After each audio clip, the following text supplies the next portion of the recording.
Next जो term हम discuss करेंगे वो है ऑस्मोसिस।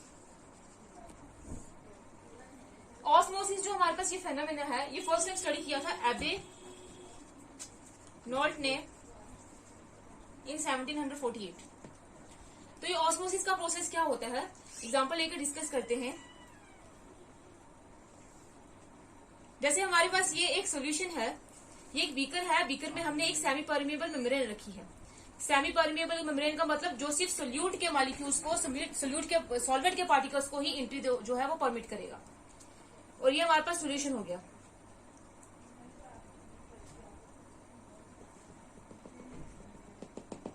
इस सोल्यूशन में हम मानते हैं कि हमने सोल्यूशन कौन सा लिया है, शुगर सोल्यूशन लिया है। इस सोल्यूशन में हम लेते हैं, हमने 10% शुगर सोल्यूशन लिया है, इसमें 20% शुगर सोल्यूशन लिया है।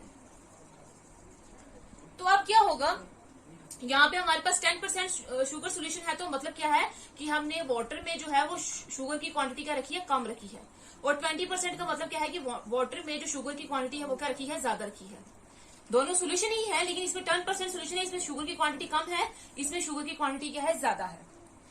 तो ये हमारे पास जो 10% शुगर सोल्यूशन होगा वो लेस कंसंट्रेटेड सोल्यूशन होगा, और ये जो 20% शुगर सोल्यूशन है ये हमारे पास मोर कंसंट्रेटेड सोल्यूशन होगा।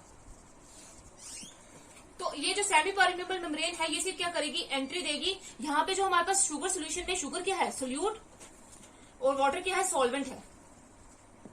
तो सेमी परमिएबल मेम्ब्रेन जो है वो खाली सॉल्वेंट की एंट्री परमिट करती है, मतलब वाटर की एंट्री से परमिट करेगी। तो क्या होगा, यहाँ से जो वाटर है, इस शुगर सोल्यूशन से जो वाटर है वो क्या करेगा, मूव करेगा इस तरफ, क्योंकि यहाँ पे वाटर क्या है, सॉल्वेंट है, और सेमी परमिएबल मेम्ब्रेन जो है वो सिर्फ क्या करती है, सिर्फ किसकी एंट्री परमिट करती है, सिर्फ सॉल्वेंट की। तो सॉल्वेंट जो है यहाँ पे जो वाटर है वो क्या करेगा, एंटर करेगा इस तरफ। कहां से जाएगा, लेस कंसंट्रेटेड से जाएगा मोर कंसंट्रेटेड सोल्यूशन।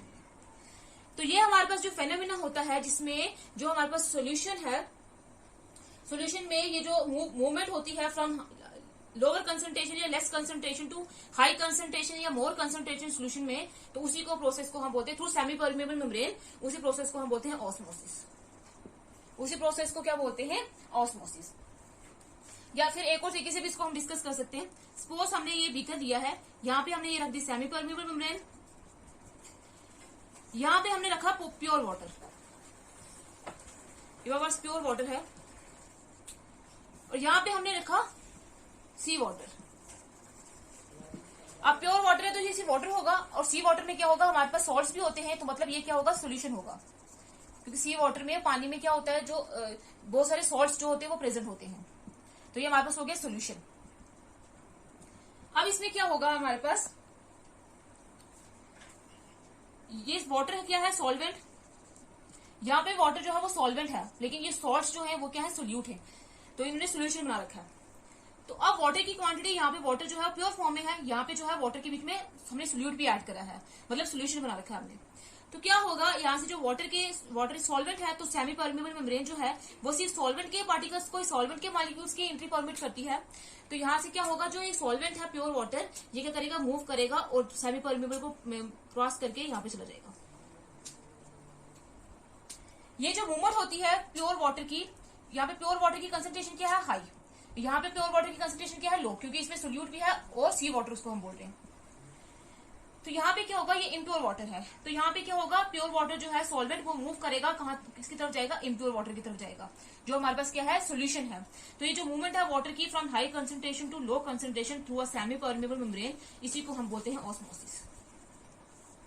तो ऑस्मोसिस हम दो तरीके से एक्सप्लेन कर सकते हैं। एक ये कि जो मूवमेंट होती है from high concentrated less low concentrated solution to high concentrated solution through a semi permeable membrane, उसी को हम ऑस्मोसिस बोलते हैं।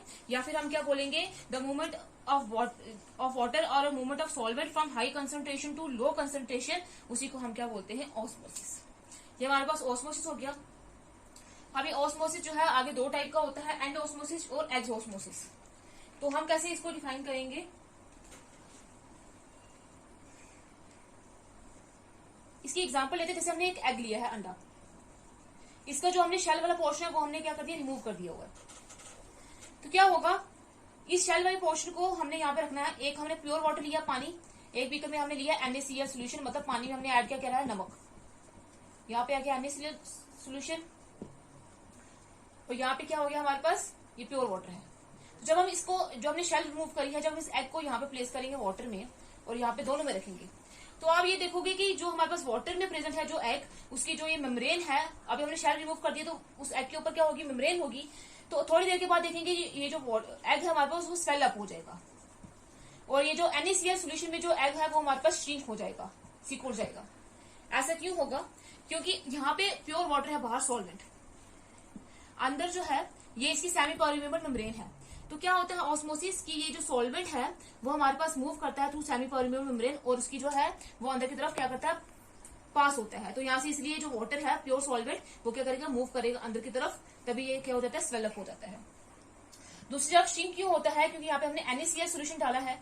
NaCl सोल्यूशन में पानी कम हो, पानी आधा सॉल्वेंट भी होगा और सोल्यूट भी होगा, मतलब सॉल्वेंट वाटर होगा और सोल्यूट क्या होगा, NaCl नमक। तो यहाँ पे ये दोनों हैं। अब वाटर की कंसंट्रेशन बाहर कम है एज कम्पेयर टू जो एग के अंदर है, तो यहाँ से जो वाटर है वो सॉल्वेंट जो है वो बाहर की तरफ मूव करेगा, सेमी परमेबल से बाहर की तरफ मूव करेगा।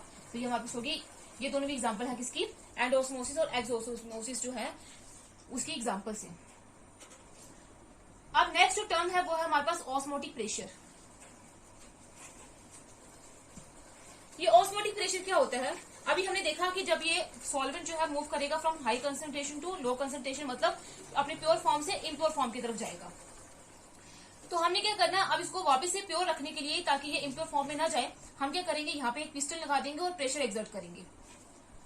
प्रेशर इसलिए अगर प्रेशर एक्सर्ट करेंगे, प्रेशर एक्सर्ट करने का मतलब ताकि ये जो एंट्री है सॉल्वेंट मॉलिक्यूल्स की वो यहाँ पे ना हो, सेमी परमेबल मेम्ब्रेन से ये पास होकर यहाँ पे ना आ सके, उस प्रेशर को हम क्या बोलते हैं, ऑस्मोटिक प्रेशर। तो हमारे पास ऑस्मोटिक प्रेशर क्या होगा, the pressure applied on a solution to prevent the entry of solvent through it is called osmotic pressure। तो ऑस्मोटिक प्रेशर क्या हुआ, वो प्रेशर जो हम सॉल्यूशन पे लगाते हैं ताकि सॉल्वेंट की जो एंट्री को प्रिवेंट कर सके, सॉल्वेंट की एंट्री जो है वो ना हो सके, उस प्रेशर को हम क्या बोलते हैं, ऑस्मोटिक प्रेशर, और उसको हम डिनोट करते हैं पाई से। इसको हम किसे डिनोट करते हैं, पाई से। तो ये अमाउंट ऑफ प्रेशर जो हमने लगाया है इसी को हम बोलेंगे ऑस्मोटिक प्रेशर। एक और कंसेप्ट है यहाँ पे रिवर्स ऑस्मोसिस का। अगर हमने एक सफिशिएंट प्रेशर लगाया है जिससे सिर्फ सॉल्वेंट की एंट्री जो है प्रिवेंट हुई है, अगर हम क्या करेंगे और अगर प्रेशर लगाएंगे जिसकी वजह से क्या होगा, जो यहाँ पे सॉल्वेंट के पार्टिकल्स जो आए हुए हैं वो वापस चले जाएंगे अब दूसरी तरफ, वापस यहाँ से इम्प्योर फॉर्म से, इम्प्योर सोल्यूशन से वापस से प्योर सॉल्वेंट में चले जाएंगे, तो उसको हम बोलते हैं रिवर्स ऑस्मोसिस। उसको हम क्या बोलेंगे, वो क्या हमारे पास, रिवर्स ऑस्मोसिस। ये था हमारे पास ऑस्मोटिक प्रेशर। ऑस्मोटिक प्रेशर क्या होता है, ऐसा प्रेशर जो हम अप्लाई करते हैं सॉल्यूशन में ताकि सॉल्वेंट की एंट्री जो है प्रिवेंट हो सके, उसको हम बोलते हैं ऑस्मोटिक प्रेशर। तो ये ऑस्मोटिक प्रेशर, इसको हम क्वालिटेटिव प्रॉपर्टी क्यों बोलते हैं, ये हम नेक्स्ट डिस्कस करेंगे। आज के लिए बस इतना ही।